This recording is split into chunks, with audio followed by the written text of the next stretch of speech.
Hello बच्चों, नमस्कार। कैसे हो आप सभी। तो स्वागत है आपका मेरी इस आज की नई वीडियो में। तो बच्चों, आप सभी के लिए एक बहुत ही अच्छी खबर निकल कर के आ रही है। और अगर ये काम पूरा हो जाता है तो जितने भी बच्चे जो हरियाणा ग्रुप डी, टीजीटी और किसी अन्य भर्ती की वेटिंग का वेट कर रहे हैं तो उनका इंतज़ार पूरा होने वाला है। और दूसरी अगर मैं बात करूं तो जितने भी बच्चे हरियाणा सीईटी 2025 का भी वेट कर रहे हैं तो उनका भी इंतज़ार पूरा होने वाला है। तो क्या है वो खबर, अगर आप पूरी न्यूज़ को जानना चाहते हैं तो इससे पहले सारे बच्चे एक बार सेशन को लाइक ज़रूर करें और अपने चैनल को सब्सक्राइब कर दें भाई, ठीक है। और अभी आपका नया सीईटी आ रहा है तो इसी के रिगार्डिंग मैंने जैसा बोला था तो कल से मैंने लाइव सेशन शुरू कर दिया है। और उसके अंदर आपको लाइव क्लासेस के अंदर जितने भी पीछे के जो पेपर हुए थे 2016 से 23 तक के, तो उनकी एमसीक्यू प्रैक्टिस मेरे द्वारा करवाई जा रही है विद डिटेल में। तो कोई बच्चा अगर करना चाहे तो लाइव में जुड़ करके कर सकता है, मोस्ट वेलकम है। एक बार सेशन को उसको भी ज़रूर देखना, ठीक है। तो देखते हैं बच्चों आज क्या कुछ खबर निकल कर के आई है और क्या कुछ आप लोगों के लिए नया है।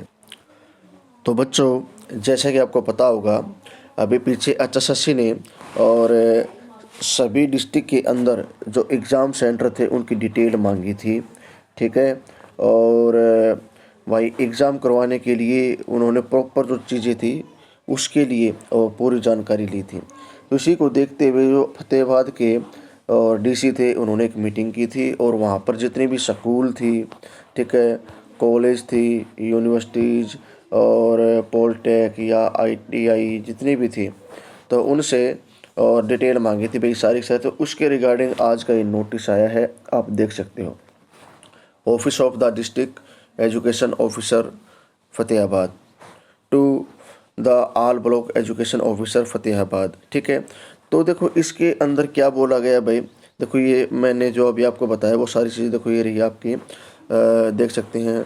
जैसे government school, government private school है, कॉलेज है, यूनिवर्सिटीज़ है, टेक्निकल यूनिवर्सिटी है, एनआईटीएस है, पॉलिटेक है, institution ITI, BEd college, ETC etcetera, यानी इसके अलावा और भी जो हैं वो सारे के सारे। तो इस के अंदर ये नोटिस जारी किया है और इसके अंदर भाई प्रॉपर आपके जो एग्ज़ाम सेंटर हैं उनके लिए भाई क्या कुछ क्राइटेरिया, भाई रूम कैसा होना चाहिए एक तो इसके रिगार्डिंग, ठीक है। रूम के अंदर आपका जैसे बोर्ड है या नहीं है, ठीक है। तो जितनी भी ये सुविधाएं होती हैं जो एक एग्ज़ाम सेंटर में होने चाहिए बच्चों के लिए, प्रॉपर लाइटिंग वगैरह, तो ये सारी चीज़ें यहाँ पर दे रखी हैं, यहाँ पढ़ सकते हैं। एक्सेप्ट सीटिंग कैपेसिटी, ठीक है।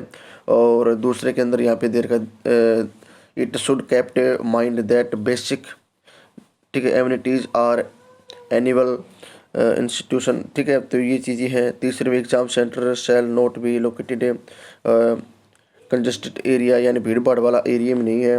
और अरेंजमेंट ऑफ प्रॉपर लाइटिंग और फर्नीचर, ये सारा अरेंजमेंट होना चाहिए। डिस्प्ले बोर्ड होना चाहिए। रूम शैल भी proper size and not in irregular, proper size में रूम होना चाहिए, ठीक है। और रूम शैल भी कॉन्टिन्यूटी एंड फ्लोर वाइज, ठीक है। तो ये सारी चीज़ें यहाँ पर ये दी हुई हैं भाई, और ये इन्होंने डिटेल दी है। तो जिस हिसाब से और ये सारी चीज़ें निकल कर के अभी आ रही हैं, तो देखो ये एग्ज़ाम सेंटर वगैरह ये आप देख सकते हैं सारे के सारे। तो ये जिस हिसाब से ये चीज़ें हो रही हैं तो ऐसा है कि भाई अभी आपका जो नया सीईटी है, नया सीईटी और बहुत जल्दी अभी आपका लिया जाएगा। अब बहुत से बच्चे सोच रहे हैं सर अभी तक फार्म तो भरवाए नहीं गए। तो भाई देखो जैसी ये तैयारी चल रही है तो इसके अकॉर्डिंग पुराना सीईटी तो नहीं होगी। पुराना सीईटी के अंदर तो देखो लिमिटेड बच्चे हैं और वो तो आपका पंचकुला के अंदर ही वो करवा लेंगे आराम से, ठीक है। लेकिन ये अगर इतने बड़ी लेवल पे तैयारी हो रही है तो नए सीईटी की तैयारी है और फार्म मैंने आपको बोल रखा है भाई मार्च के लास्ट तक ये शुरू कर देंगे और ऐसा पॉसिबल होता हुआ मेरे को दिखाई दे रहा है जिस हिसाब से काम चल रहा है, ठीक है। और अपनी वही सेम बात है भाई, अगर आपका मार्च के अंदर फार्म स्टार्ट हो जाते हैं तो भाई सबसे बड़ी जो खुशखबरी होगी वो एक तो डी वाले बच्चों के लिए हो जाएगी, एक टीजीटी वाले बच्चों के लिए हो जाएगी, ठीक है। और इसी के अंदर जेबीटी वाले जो बच्चे हैं इनके लिए भी एक राहत वाली चीज़ निकल कर के आएगी, क्योंकि अगर नई भर्ती पे काम होगा तो पुरानी भर्ती को ज़ोर शोर से और निपटाने का काम किया जाएगा। ठीक है, ऐसा हमेशा से होता है। तो ग्रुप डी और टीजीटी की वेटिंग आपकी अगर मार्च के अंदर फॉर्म स्टार्ट हो गए तो ग्रुप डी की और टीजीटी की वेटिंग भी आपको साथ साथ में दिखाई देगी। ठीक है, और जेबीटी का रिजल्ट भी आपको इसी के साथ में ही दिखाई देने वाला है। अगर ये फार्म को थोड़ा लेट लेके जाएंगे तो भाई आपकी डी टीजीटी, ठीक है, डी वाले हैं और टीजीटी वाले हैं, तो भाई फिर आपको अप्रैल 15 तक का इंतज़ार करना पड़ सकता है। लेकिन अभी फ़िलहाल जिस हिसाब से चीज़ें निकल कर के आ रही हैं तो मे भी पॉसिबल कि आपका जो वेटिंग है वो जल्दी ही आ जाएगा भाई।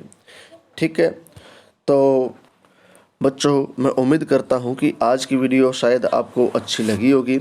तो जितने भी बच्चे जिसने आज का ये सेशन देखा है सारे बच्चे सेशन को लाइक कर दें, और जो बच्चा पहली बार जुड़ा और वो चाहता है भाई कि इसी प्रकार से आपको इन्फॉर्मेशन मिलती रहे तो उसके लिए आपको चैनल को सब्सक्राइब करना पड़ेगा, तो सब्सक्राइब ज़रूर करें।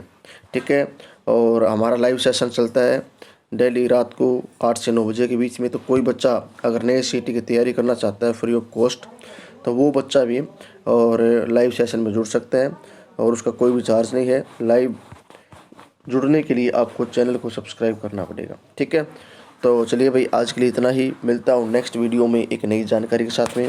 तब तक के लिए धन्यवाद। जय भारत।